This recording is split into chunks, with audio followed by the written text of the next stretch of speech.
কাটো। আরে বাবা কাটবো তো, এই এই আমেরিকান রুইয়ের তো স্লিপ না, বারবার পড়ে যাচ্ছে হাত থেকে। আর একটু ছাই নেই, কি করে কাটবো তো বলতো? এরকম তো ধরতেই পাচ্ছি না, স্লিপ কাটছি খুব। মিনি চলে এসছে। এটা মিনি চলে এসছি, দেখছো? ঠিক বোঝে, ঠিক টাইম মতো চলে আসে মিনি। বাবা এই দেখ, আস্তে দেখেছিস? কাটতেই পারছি না, এত স্লিপ কাটে না, কি করে কাটবো? এনে মিনি নে, মিনি এনে এনে এদিকে এদিকে এনে এনে এনে এনে এনে খা খা খা খা। হেবি মজা হয়েছে।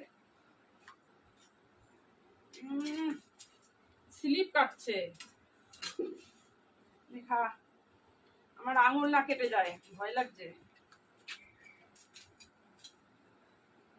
খা, কি করে যে কাটি বাবা।